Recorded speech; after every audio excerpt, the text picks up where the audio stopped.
of the month, we do Wounded Warriors for the military. We alternate from Fort DeRussy Beach and the Beach Boys service down there, which puts them on rafts and the pedal bikes and the outrigger canoes, and we bring the SUPs. We don't really maintain surfing, but then we alternate back to White Plains on the third Wednesday, alternate from Fort DeRussy for more of the surfing sessions. And what I learned, accesssurf.org, there's only 2 S's instead of 3 like the regular word. So please spell it correctly as we watch our heat leader and our soon-to-be champion. I'm going to go ahead and call it already. Look at the frustration. You know, we talk about going out on a limb. I am out on a huge piece of branch for that with Mira Duarte and her skills and her lead. Don't count out the Olympian there in red, Elena Nichols. She blows minds, whatever sport she can pick up.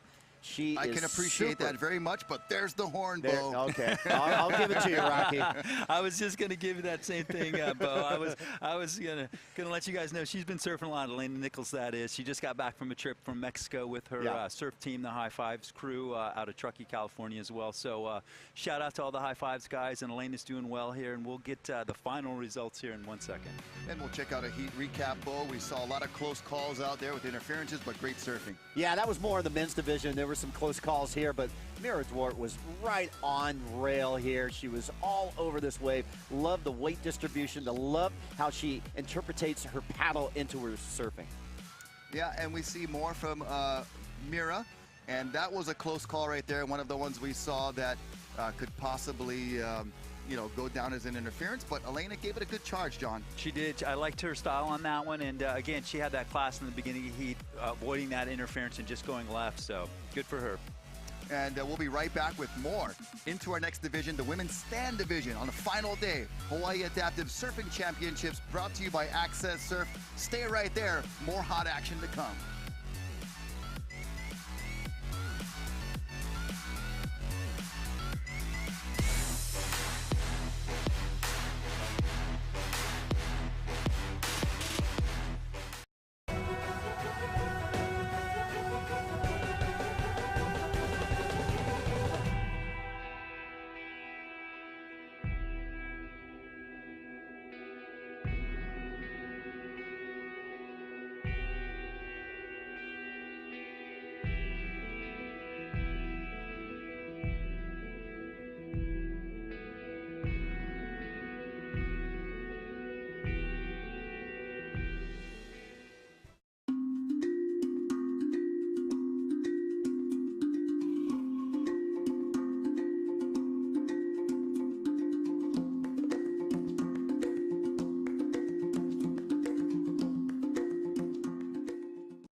Hawaiian 105. The Hawaiian Music Station. Hawaiian 105. Home of me, Shannon Scott. And me, Mele Apana. The most Hawaiian music. When I come home. Support local music. Listen to Hawaiian 105.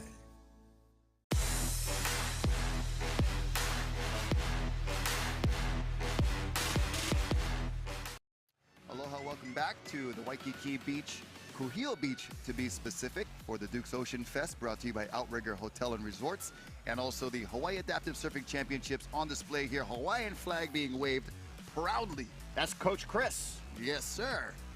And Rocky Cannon with Bo Hodge and John Davis. We're into the women's stand round 2, so it's their final chance to see what they can put on the board. Currently in the lead from day 1 is Danny Burt with a 10.8 total.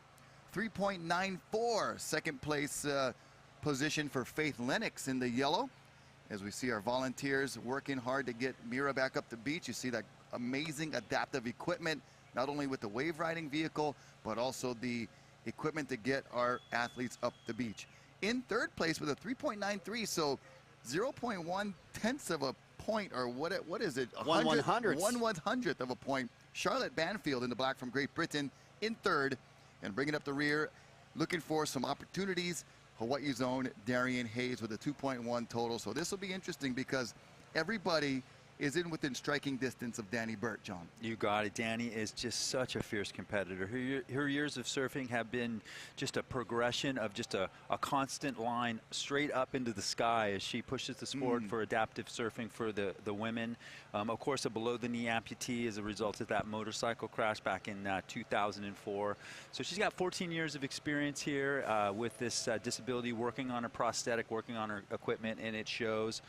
Faith Lennox, the local girl, the Hawaiian here today, an arm amputation. So we'll have a little different view of, you know, a leg and an arm amputation, as well as Charlotte Bainfield from England with cerebral palsy. So we do have that sort of, you know, muscular type of deteriorating disease as well that, you know, we'll see a lot of different styles and a lot of different equipment out here in this heat. And don't forget about Darian. Of course. Darian Hayes, born with a birth defect where the complications in delivery, and she has only the use of one arm, and she medaled in the first year at the ISAs in the overall assisted division, and she has graduated from the assisted into the women's stand division. So she has progressed as the 18-year-old graduate from Campbell High School. And here we go, Danny Burt, one of the rock stars of women's adaptive surfing and one of the proponent and leaders of the sport, isn't she? She really is. She really is. And I liken surfing on a prosthetic, just walking on a prosthetic, to having like stilts on. And you really finding your balance point, finding that that forward and back, as we see our surfer in black here. This is Charlotte Bainfield from Great Britain. Quick up and out there. Looked like she was surfing backhand on that one, Rocky. Yeah, also on the wave briefly was Faith Lennox in the yellow. Had a chance to meet Faith. What a amazing little ball of energy, and just always smiling. So glad to meet Faith, and she surfs a lot on Maui where she lives, and her dad makes sure she gets out there as much as she can and has a lot of fun down at Ho'okipa and other breaks on Maui, as our sit finalists have returned to the beach after a couple days of competition. There's Diane Whitcomb coming in, checking in her jersey, and she's going to go back out and cheer on these ladies. She's a veteran outrigger canoe paddler, and I believe has crossed the Molokai Channel on an adaptive team across the Namahini Okekai race. And Rocky, you mentioned Faith's dad there. Faith's dad actually makes the handle that helps her hold on in those bigger waves, helps her duck dive. And of course, her shaper is making a new board for her as well, with those handles already glassed on. Yeah, shout out to Kazuma. Matt Kinoshita on Maui has, since my Grom competition days, all the Maui kids were riding Kazumas, and he's still going strong. Shouts out to you, my brother, and awesome job. You gotta think that handle on the surfboard, very reminiscent, and probably taking a couple of pages out of the Bethany Hamilton book. Yeah, Tim Carroll was the first designer of Bethany's board after her tragic accident. And here we go. We see our surfer out of Great Britain up and riding. This is Charlotte. Goofy footer taking it left. Of course, Queens is more of a dominant right, scoring potential better, but hey, that suits her well. Here comes Darian out from Eva Beach. And Darian's been working with a lot of great local designers, and we had her on long boards and then 9-foot boards, and then we got her down to an 8-foot board. Now we're getting her under an 8-foot board and interpreting turns for her repertoire now. Here we go, Faith up and riding. And Faith's gonna get into this one. Awesome job to even catch that wave, and now has some inside scoring potential on a very short board, which is commendable here at Queens. And luckily for Faith, a little increase in swell helps that board project down the line a little better. And just amazing to watch these athletes compete. And, you know, it's been 3 days of total inspiration as we see a service dog down there for some of our wounded warriors, able to see the acronym PTSD written on the side of its vest right there. And, you know, the relationship of man and animal has been so prevalent throughout the ages and eons, and still to this day so important for rehab and recovery. Yeah, we see Danny Burt. We just saw a shot of Darian's family, Eugenia, her mom, and her brother, also another adaptive surfer that comes out to Access Surf. They're cheering on Darian, and good way there for Danny Burt. Danny coming into this final. Remember, all 4 of these ladies surfed on Monday, so they're continuing the scores just like the women sit into this final. So best 2 scores from Heat 1, best 2 scores of this final Heat 2. So a 4-wave tally will determine 1st through 4th in this women's stand final. Well, we have a moment also. I'd like to give a huge shout out and mahalo to saltintheirstudios.com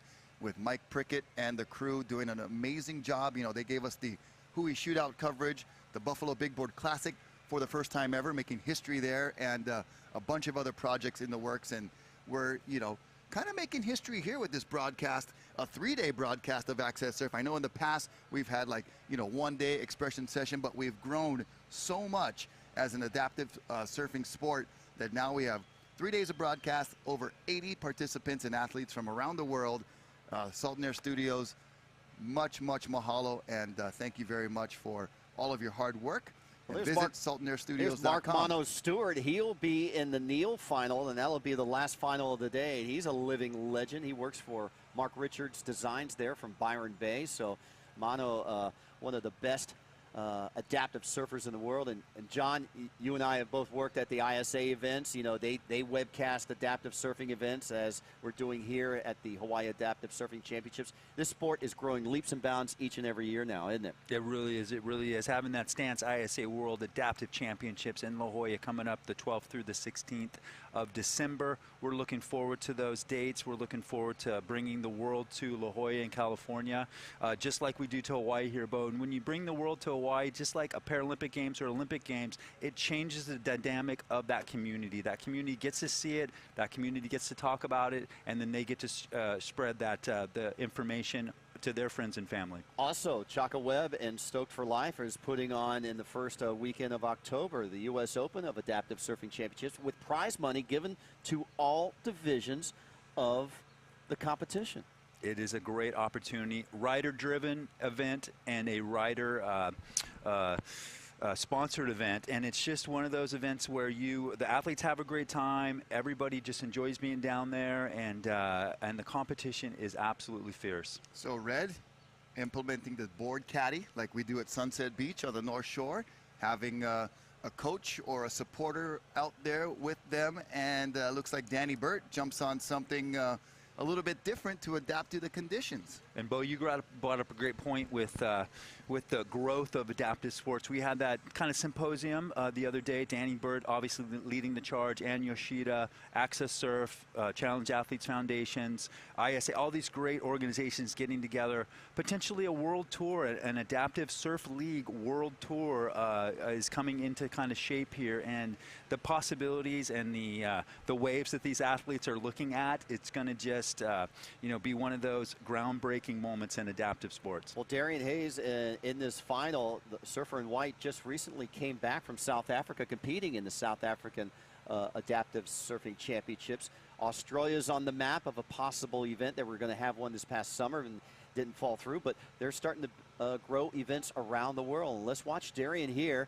She gets up in that whitewater section. She's looking for the open face. She fades to her backhand, but you know, she has grown leaps and bounds. Just a recent graduate this past year of Campbell High School, and takes on surfing so serious. She's hired surf coaches. Right. She's had Michael Moniz as a surf coach. She's had some of the Waikiki Beach Boys coaching her. I mean, she is a sponge. She wants to learn. She wants to be the rock star of women's stand. And you know what? Give her a few more years, and she could be winning all the events around the world. And we heard from Makuakai Rothman yesterday. He's getting text and emails from Darian as well, looking for advice, looking for that experience that Makuakai has. And if you haven't seen his wave from Fiji this last few weeks, please tune in and give that a look. It wasn't a completed ride. There was a wipeout, but that wipeout is spectacular. Just the fact that he's alive and here with us today after watching that wave is amazing in itself. Shows you the durability of Chris these guys. Courtois right there from the North Shore. He is the adaptive surf coach for Team Hawaii in not only the Haasas, but for the state championships, but also in the ISAs coming up in December. And, you know, he puts in a lot of volunteer hard hours, doesn't get paid for it, but he takes pride in getting all these athletes to perform their best. Here we go, Danny Bird up and riding. On that new board, she just made the exchange, and here's the first wave. We'll see if it helps her situation. She's our current leader coming into this final round for the girls stand division. And that one there, just a little slopey, not too much steep section, but probably feeling out that transition on the new board and just getting her feet in the wax on that board, as she did a good job moving through the pack to catch that wave, Bo. Yeah, time running out of this women's stand final. And of course, coming up next, we'll have the prone final, both male, female. And Yoshida, Bruno Hansen, our defending champion, Paulo Latero, and Spike Kane. And here we go, Danny Bird on that replay. Yeah, beautiful shot from the water cam right there, looking right into the break. You can see the slopiness, however, of that wave. With the other sets on offer today, the judge is going to be adjusting the scale to fit the conditions. You know, on our previous 2 days, that would have been a 10 because of the surf conditions. But today, John, we've got some great, steep, nice breaking waves on offer. We do. We see a little bit of texture on the waves from that those trade winds blowing here, but I just think that's a little bit of traction for our athletes today. It's not really affecting the lineup too bad, so I do think that the conditions are perfect here. We got some great sets coming through, and our athletes are all in position right on the peak here. At Queens, we do have a peak situations. You do have a left and a right opportunity. I did like Charlotte Banfield's approach, taking some of those lefts, building those houses, maybe getting the little bit smaller scores there, medium range scores there, but that paddle back out is so much easier. Yeah, and you know, the foundation of the scores is important. You need to give yourself a little bit of confidence, put something on the board, and then just try to progress from there. We just saw Scott Leeson, one of our visually impaired division surfers, teaming up with a local Beach Boy. John will be coaching him out in the water. Yeah, JP Kaleopa'a, part of that OG original guard here at Waikiki. And, you know, lots of changes in the news happening here on the beach. But, you know, the boys are still around. And when you come out here, request a local, request a Hawaiian. That is, you know, about all we can say about that. But JP Kaleopa'a, one of the Duke Legacy Perpetual representatives, along with Uncle Sam and some of the other boys that are still down here and coaching that visually impaired surfer. JP, one of the best at knowing this break and also competition strategy, has a successful longboard track record himself. JP was one of the first Beach Boys I met at the beach here when I came down here years ago. Still one of my best friends to this day. I got a care pack coming from the States for him and his family for their snowboard endeavors. And as you see, Charlotte Banfield again taking that left. I like it. She's got that goofy foot, so going left, she's front side. And again, that paddle back out is going to be much quicker for her. As we see, she is sitting in second place, so she's just looking to capture a smaller score. So I do like that strategy to get back out with 3 minutes to go and catch one more wave and try to wrap this heat up. Yeah, it is time crunch. Here we go in the last few minutes, and they're all chasing Danny Burt still, but have lots of scores still adding up there. It looks like on your screen, Danny Burt still with that lead. So with a total of 8 points in this heat, and you add that to her 10.8 from her first day, Bo, she's got a commanding lead at the moment. Yeah, and Danny, well deserved, and she takes pride in her surfing, and she's in that, what John talked about earlier, in that developing stage of classifications, and that's what the Olympics are looking for. They're developing in ever-changing of the adaptive surf world. They're going to be different classifications, and kind of like a handicap in golf, you know. If we were to play with Tiger Woods, he would have a 0 handicap, but you and I, we may have an 18 or you may have a 9. So it kind of equals the playing field, you know. I'm going to keep that undisclosed for me. Well, I gave you a 9. He didn't accept it.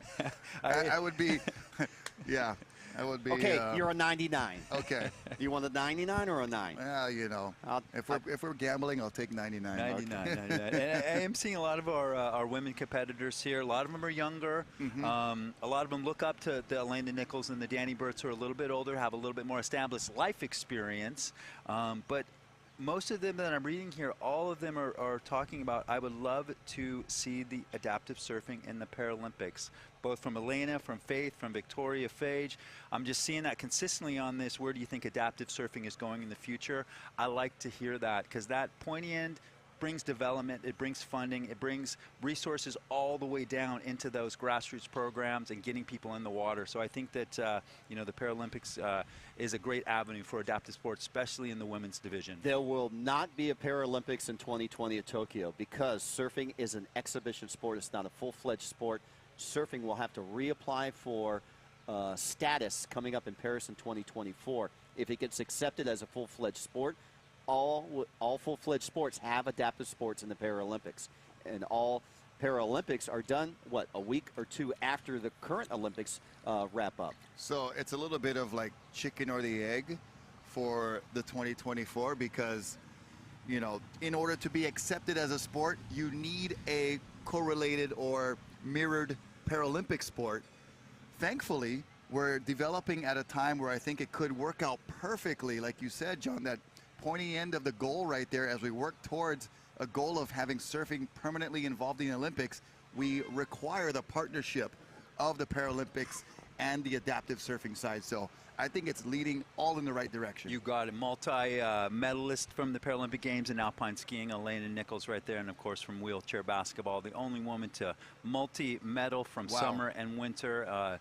Being a Paralympic gold medalist myself, that I couldn't imagine going to the Summer Games and picking up basketball, picking up another sport. So she wants the hat trick. She wants to go to Paris and win a surfing gold medal. That would be so cool. As we see Danny Bird here as well, catching up on this heat recap, our heat winner here. So Danny Bird just again showing her skills, showing her veteran status here. She got third in the men's division last year. She upped her game in the women's today and took out the heat. And here's Darian, the local girl out from Eva Beach, just coming off a trip from South Africa, seeing Cape St. Francis, living the endless summer, and going to Jeffreys Bay. I'm so excited for her. And wrapping up our recap here, that is Black Charlotte Banfield. Great action from the women's stand. It looked like Danny Burt took it out. We'll be right back with our prone final here at the Hawaii Adaptive Surfing Championships. Be right back.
Most people have no idea what a credit union is. We want to change that. At Hawaii State Federal Credit Union, we're better than a bank. We're member-owned, which means better rates and lower fees for everyone. Plus, over 400 ATMs statewide and 24/7 access on our mobile app. We are Hawaii State Federal Credit Union. And we are always right by you. So when are you going to make the switch?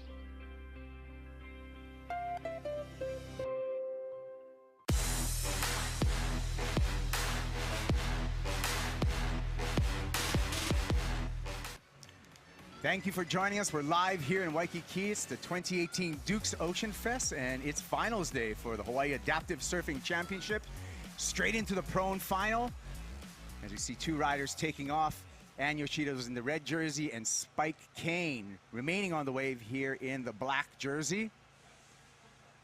A little bit of a close close call there, Kaipo. We've seen a number of those as the waves have improved, offering more opportunity. But, you know, at the request of the athletes, they want the judges to be keeping a close eye on those interference calls. We've had a couple already this morning, so that one right there, they don't have advantage of the replay, so they've got to call it on the spot. However, we do have the replay, and we'll probably take another look at that and see what happened there. Nice flyby, and look at the morning conditions. Kaipo Girl along with Rocky Cannon and John Davis calling this prone final. And here is the replay. Let's check this out, John. There we go, a spike. I think spike definitely dropped in, hindered and Yoshida's score on that one. We'll see what the judging has to say here on that one, but there definitely was a little bit of scoring hindrance there, from my opinion. What do you think, Kaipo? Back to live action. Oh, another replay and another kind of, so it's looking like that happened during the break, and we're catching up right now. And again, Bruno Hansen with some aggressive positioning, but you can tell that we got some hungry finalists here in the prone final. You know, I think their coaches, you know, might have pumped them up a little bit too much. Hey, I would have said, pace yourself. There's lots of waves.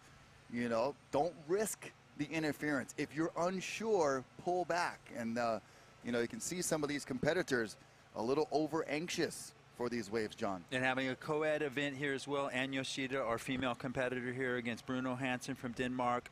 Paulo Renato Botero Loreto from Brazil, and of course Spike Kane from Great Britain.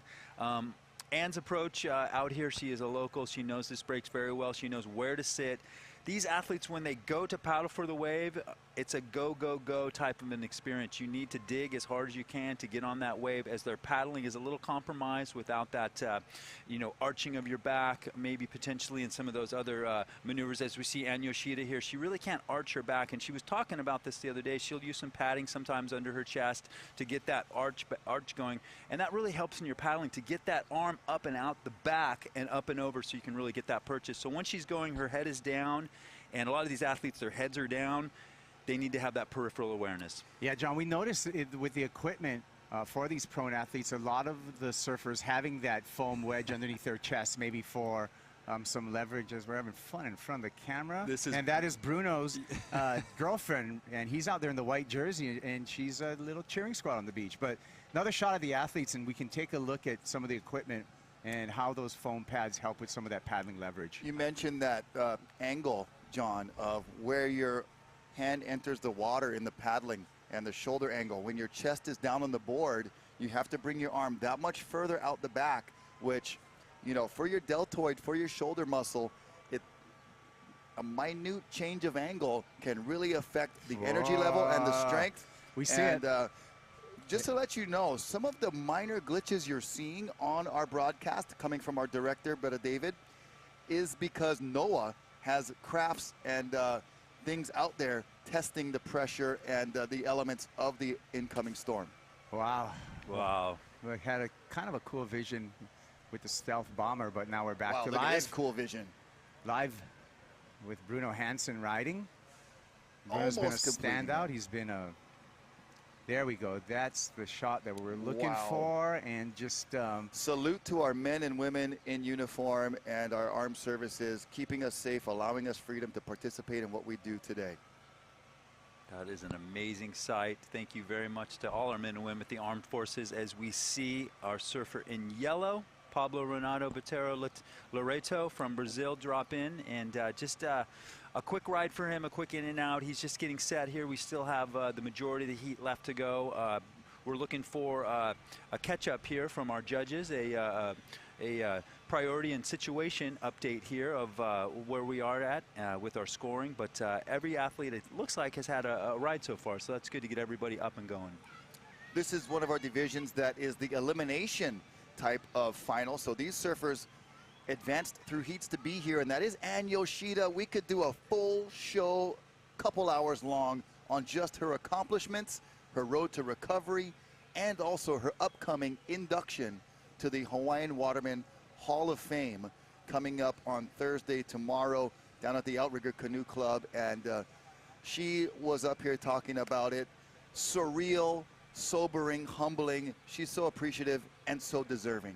Loved Anne's, and here we go as she comes off the bottom and off the top. As you can see her engage that rail with her hands directly on the front of that board, on those rails, using that leverage that she can get with the twisting in her arm strength. Again, that's taking strength out of her arms at all these athletes. As you see Bruno's approach, he runs that hand with that handle up on the front as he gets that nose all the way around for that roundhouse cutback. Great waves for both those athletes. Yeah, I got to give the edge to Anne on that last one because of the incomplete maneuver. Although great surfing as well from Bruno Hansen. Anne Yoshida able to work that one all the way. And with the multiple rail connections there for Anne, going to be a good score coming in for her. And like we said, this is the elimination type, so all these surfers starting with 0 in this final and have to perform now. Bruno Hansen, certainly one of the most athletic of our adaptive surfers. He makes some fast progress paddling-wise, and you can see some of his work there as he brings this one all the way through. But more impressively, Bruno, how he's able to get back out into the takeoff zone so quickly. So we're going to see a lot of reps from Bruno Hansen in this final. It's a 20-minute final. Yeah, Bruno as well. Switching arms, you can see on that cutback, he will go from a left arm to a right arm on that handle on the front of the board, using that as leverage as he grabs the rail a little farther back than Anne Yoshida to really pull up on that rail. And we'll see a good replay here of Bruno as he strokes in a nice takeoff there into the wave early. You'll see him come down the line here, staying with the wave with a couple paddles. As he does the cutback, he'll switch arms, grab that outside rail to keep that from digging, bounce off the whitewater again, completed maneuver back on the open face, and just completes this ride. Again, great paddle power back out the back as well. Yeah, he's definitely got that upper body strength and energy that forces him through waves like that, makes it back out no problem. And in the foreground there, yellow, Paulo Renato Botaro Loreto. That is 4 names right there in one. And Paulo looking for a little bit of rest time, you know, readjusting. It's such a part of their adaptive surfing technique to, you know, have the energy level budgeted for this 20-minute heat. And looks like Paulo, not sure what's happening there. Hopefully Aloha Surf Life Saving, as we've seen all week long, very responsive to these athletes' needs and requirements. And great piece of equipment there, vital for getting our athletes down, up and down the beach into the shoreline. And there's Paulo back on his board. Maybe check in with his caddy, see if he's got any words of wisdom. Going to paddle out that left side and trying to make an adjustment, it looks like, on the bottom half of his board or his torso there. I'm noticing he's getting hung up on his legs there, and that's something that I got hung up in the sheets last night, rolling over in bed, and had my legs twisted, and it took me 10 minutes to unravel myself in the sheets. So just rolling over in bed, you can have a hard time. Imagine being in the water, fighting that current, getting back outside. So I could just see either his leash or that grip tape was catching his legs. As we see Bruno again up and riding, how quick did he just cycle back through that rotation? Yeah, we talked about the paddling strength of Bruno Hansen, and so he's going to have the most tries at it, and that way he's also going to have the most opportunity on scoring waves. Again, we have a 5-person judging panel. All 5 judges give a number to each and every one of these waves ridden. We throw out the high, we throw out the low, we average the other 3, and that's how we come upon the wave scores. Here's a replay from the water of Bruno. And a good look here from our water cam. Larry Haynes on board out there with Aloha Surf Life Saving, and using that right hand to glide into a smooth kick out, throwing a shaka and a smile. That won't score for the judges, but something we love to see. And attempted paddle with Paulo. Paulo looks like he's continuing to have maybe some equipment hang-ups out there. Another thing that we talked about a little bit earlier in this final, you can see once Paulo comes back up is that wedge on top of his board to help with his leverage paddling.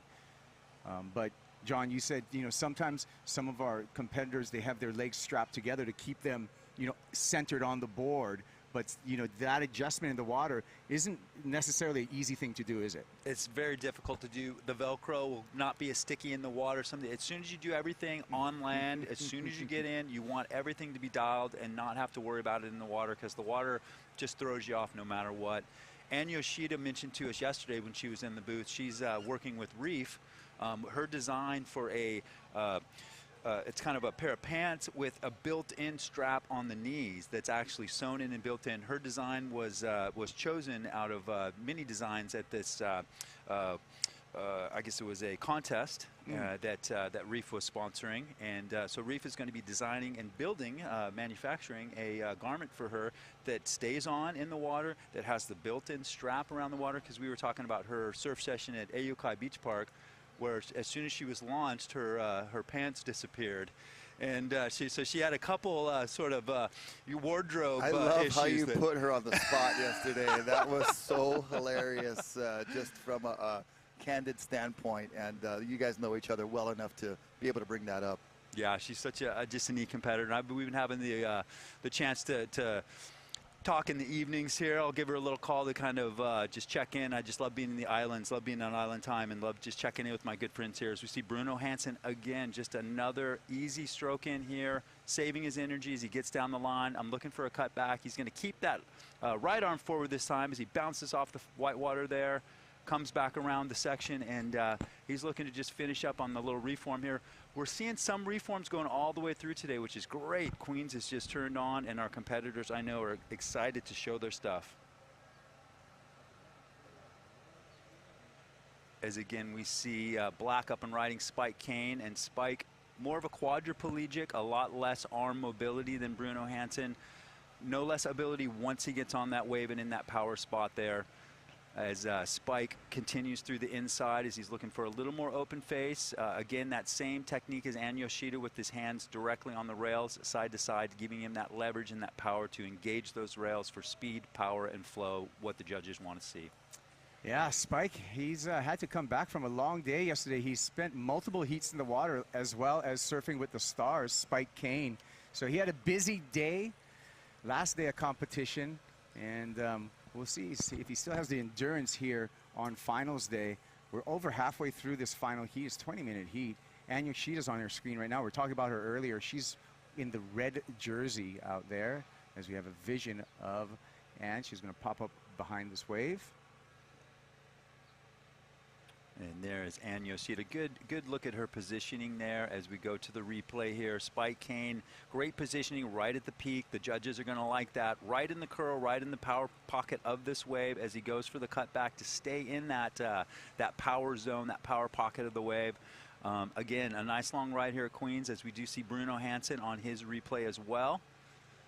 I really like this extended cutback way out in front of the white water. The judges can prominently see that rail carving maneuver, and I've got to say, from watching this heat, that is the move of the heat. We'll see how the score comes in, but the projection out in front of the white water as he's live again, how did that happen? He got right back up there so fast. Is he on a wave jet? What are you talking about? He's a fast paddler, Bruno Hansen, out of Denmark, currently living in Bali.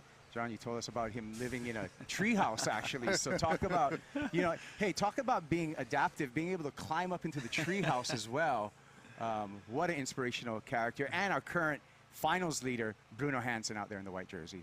Is a great athlete, and I've tried to climb some ropes in my time. I'll leave it to the experts on that one for sure. But yeah, just a great opportunity to see the different approaches there and those different abilities of our athletes.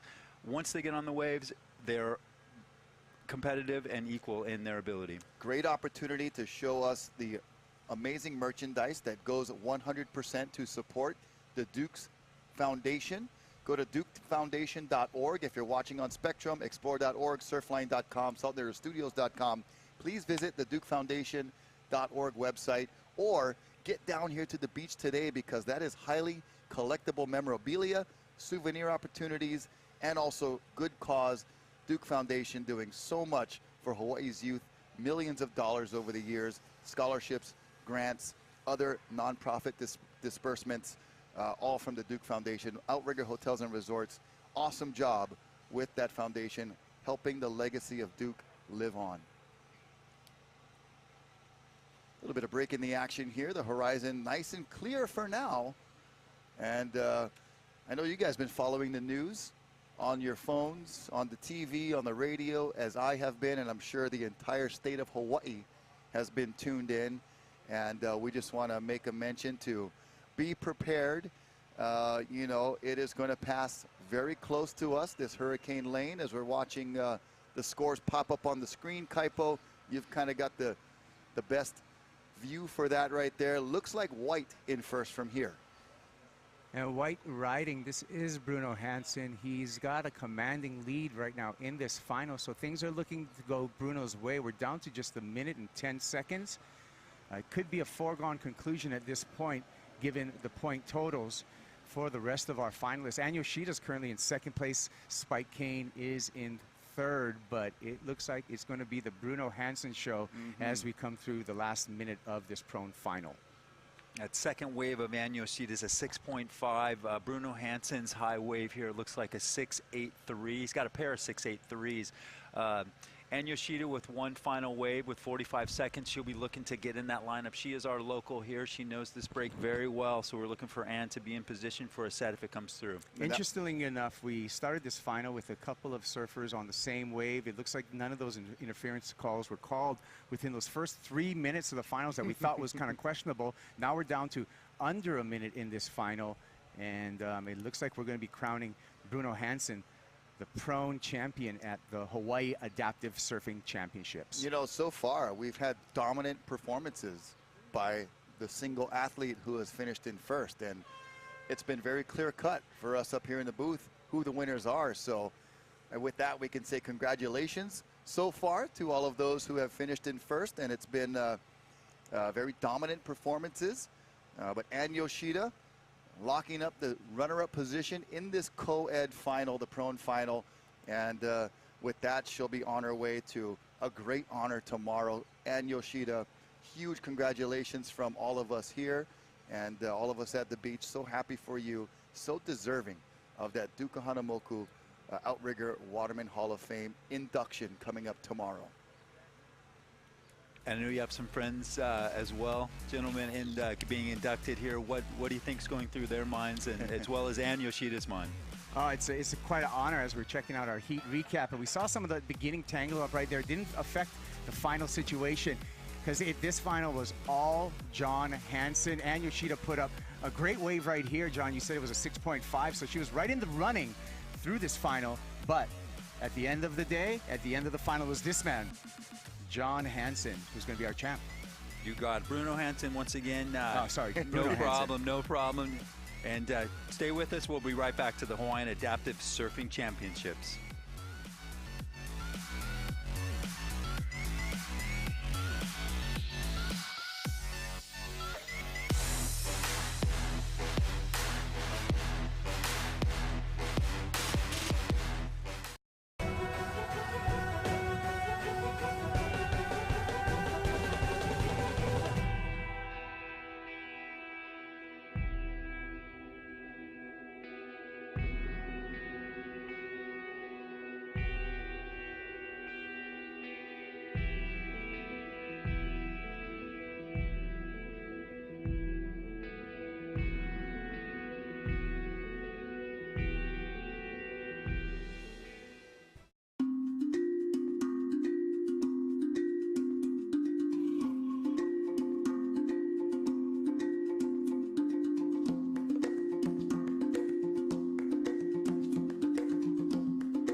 Welcome to the new International Marketplace, an extraordinary shopping experience in the heart of Waikiki. Visit Hawaii's first Saks Fifth Avenue and make unique discoveries as you stroll amidst lush landscapes and a thoughtfully curated collection of stores. Immerse yourself in Hawaiian storytelling and hula. And take dining to a whole new level on the Grand Lanai. Come, be a part of the new International Marketplace.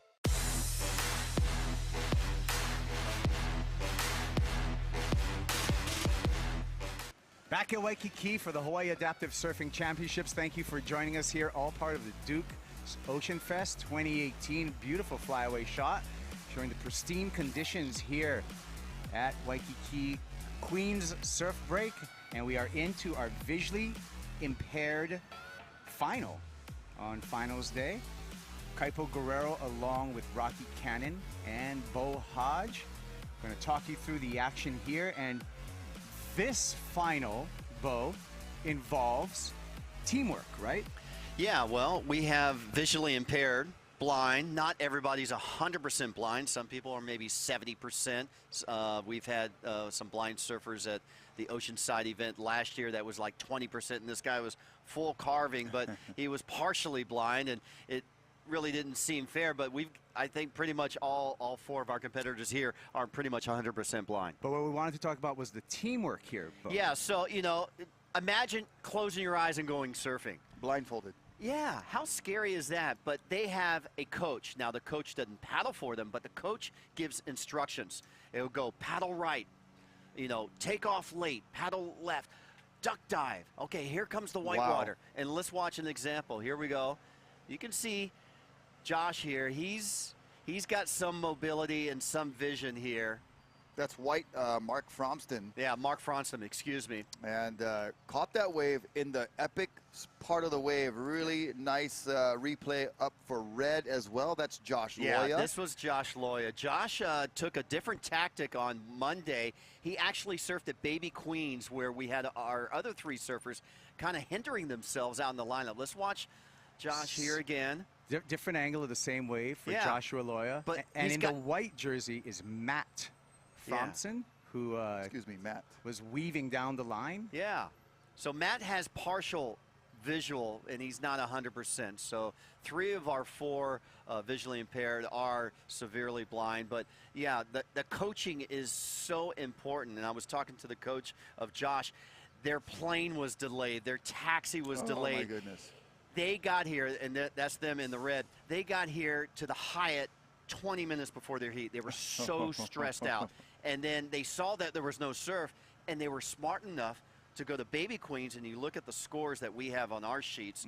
Josh Loya compiled a 9.47 at Baby Queens, where Matt, Scott, and Barbie scored 6 5s and 3 points on their 2 waves out at Main Queens. So, and there was some confusion, and actually we had 3 surfers actually run into each other, but I think the judges, considering that they really couldn't see, and they were being coached by their coaches about to go right and left, and they all collided. So I believe at that situation they didn't incur interferences. So coming into this final, Josh Loya in the red jersey does have the highest heat total previous to this final, so he would be the favorite coming into this final. But right now it looks like it's Matt Fromston who's actually with the lead on that opening ride. Yeah, we saw Matt, and he was telling me in Oceanside at Chaka's event at the U.S. Open Adaptive that there's he has a series of other blind surfers from around the world. He says, I can get you 25 blind guys at this event, you know? And so we said, bring them on. Bring all your friends. Bring all your buddies. Hey, but what language do we use? Is it blind, or are we going to go with visually impaired? We're going to go visually impaired today. Okay.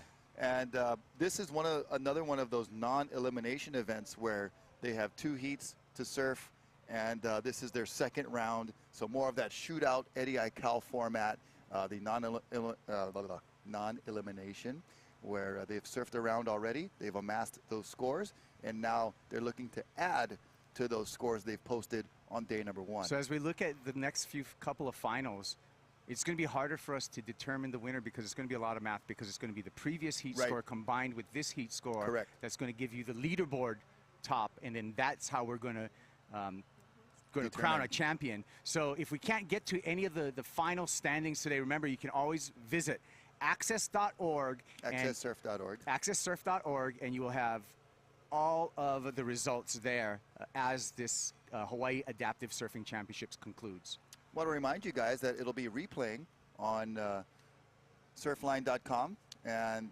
also today's action live on Spectrum. It'll be replaying on Spectrum until Sunday as well, and taking a look at our great volunteers, our great equipment that enables these adaptive athletes to get into the water. Spike Kane. Spike Kane. Kane, that's his Hawaiian name now. When he's in Hawaii, okay, because he spells it K-A-N-E, I said, dude, when you're in Hawaii, we're going to call you Kane. He goes, I love it. And he's rocking the Hawaiian shorts. Yeah. He's got the Quicksilver Hawaiian Heritage shorts, and he goes, I always wear these when I come to Hawaii. That's great. Awesome. Yeah, well, we got animal surfing later, Bo, and and in that we have different dog sizes. We have Chihuahuas. The Hawaiian name for a Chihuahua, do you know what that is? No. Chihuahua. Yeah, and that's how you celebrate Same thing too. with Chihuahua. Just like the Kane, we're just going to sound it out for you folks here. We're having a good time, and the weather's sticking in quite nicely here. Beautiful Wednesday. Yeah, you on would the South never Shore of know Oahu. by looking at this and looking at the surf that Oahu is under a hurricane watch. Yeah, we the are. The latest 5 o'clock reading had Hurricane Lane, a Category 4, 315 miles south of Kona, a good 600, maybe 15, 25 miles southeast of Honolulu. So it's coming. It tracks. Different computer models are making it go west. Some are going northwest. Some are going straight north. But the event organizers here at the Dukes Ocean Fest is taking every hour-by-hour updates, and we're keeping updated. So right now, the longboard competition is on for this afternoon at the Dukes Ocean Fest. Yeah, we're going to finish the day with as much as we can get done. Our broadcast, of course, will just take us to the Adaptive Surfing Finals.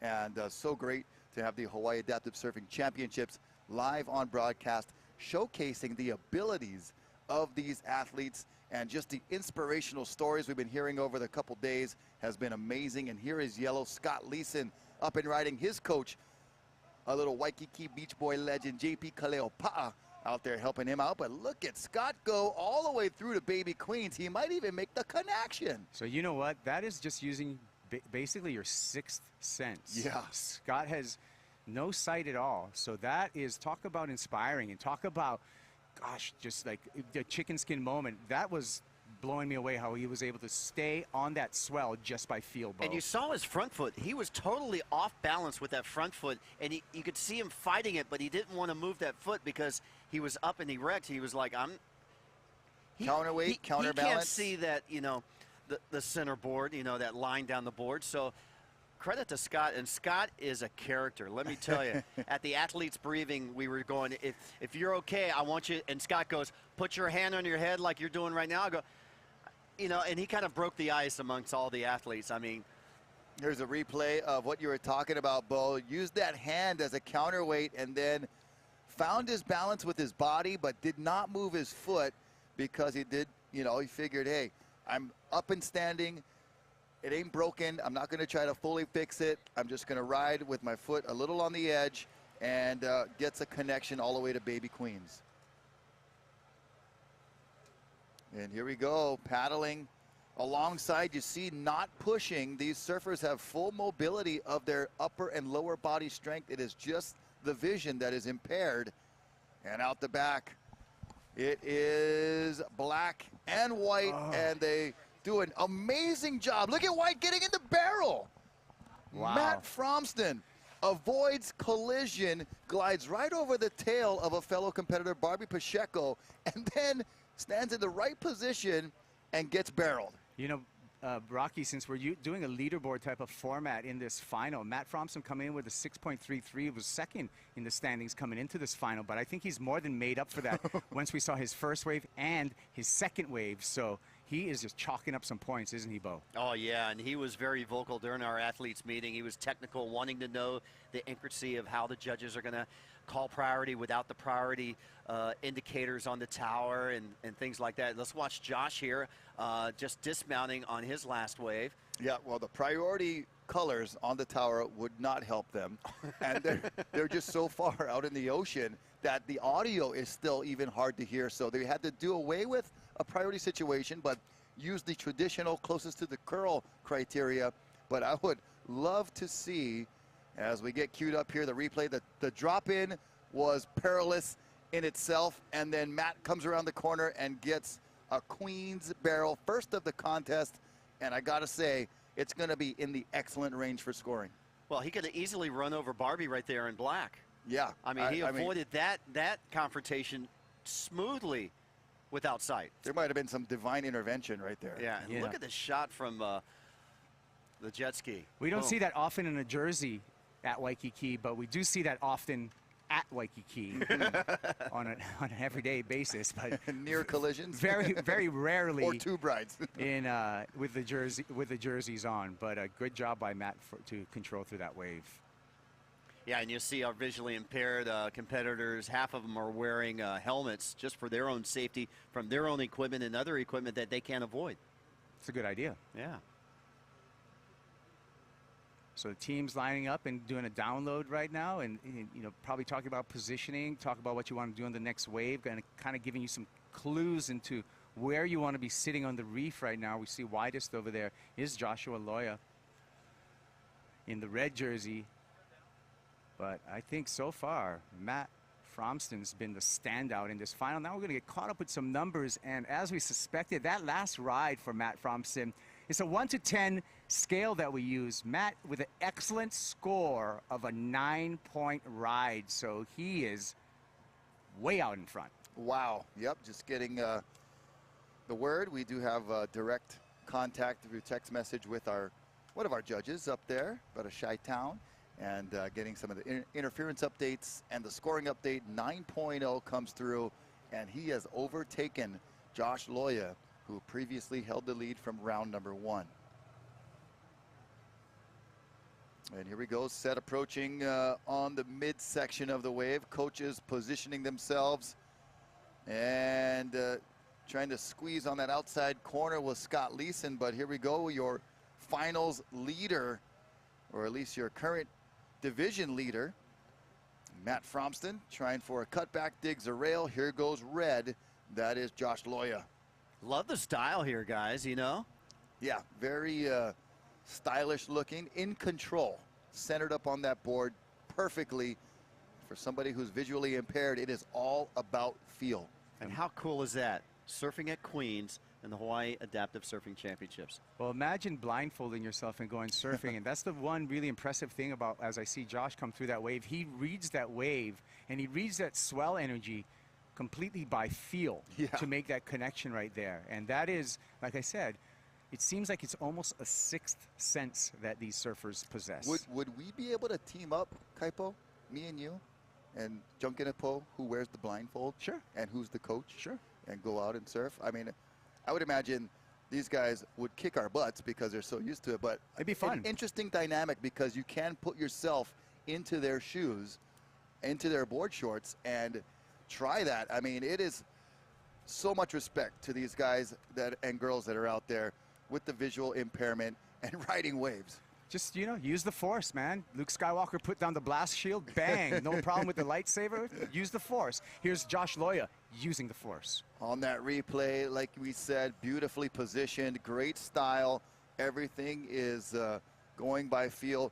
Great veer of direction to stick with the solid energy of that wave, and that is just something beautiful to behold, because talk about a one-on-one relationship with the ocean and that particular wave. Didn't Makua coach a Brazilian blind surfer at Pipeline about 4 or 5 years ago? Got barreled. Yeah. A solid 6-footer. Yeah. Take a look at Matt right here. Also using the force. The replay. We'll see if that's one of his top 2. I don't think so, because he got a little caught up right there. But, you know, Bo, me using a Star Wars analogy, does that make me any kind of like a dork? No. Okay. No. Just wanted to check. No. Every once in a while, when I let out my inner Star Wars, I get No. worried about Matt Just a geek. So here's a live action from Matt Fromston, who's carving out the back. Beautiful rail turn right there, throwing some spray. That's going to be factoring into possibly a backup score to that excellent 9.0 he's posted. Yeah, he's our leader. You can tell Matt has that short vision. He's looking at the nose of his board. You know, he's following that nose of his board. So I think he can see just maybe images, you know, maybe I don't know if they're colors or things like that, but I should find out some more information about Matt. I suspect that, Bo, just given his performance level, being able to weave through those waves Where and you stuff. see, I mean, that would be a the really other guys that would be a looking really left, right. Yeah, that would be a really impressive use of the force. That would put Matt Fromston certainly in the Jedi category. Exactly. We'll see. Now watch, his head will follow the nose of the board. He'll crunch down low coming at the end of this wave. So he's following his flow right there. That's when I picked up on it. Yeah, or he could just be a Jedi. Yeah. You know, interesting as we talk about more of this adaptive surfing awareness and exposure, and we talk about the real subtle differences even in the same categories of athletes. How impaired are you in the visual category? Where is your injury as far as your L5, L4, C, you know, up and down the back, and your abilities? So we could see it get more technical over the years, but for now, just to have everybody on the map and out there performing is awesome. Well, that's why Ann Yoshida, Danny Burt, Elena Nichols, Mirava, they're all getting together to work on this classification. Like we said in golf, you know, you may have a 9 handicap, I may have a 27, and Kaipo over here has a 3. Well, he has to, you know. That'll be his dad. Yeah. No, but yeah, I get you. And that information would have to be relayed to the judges, or that handicap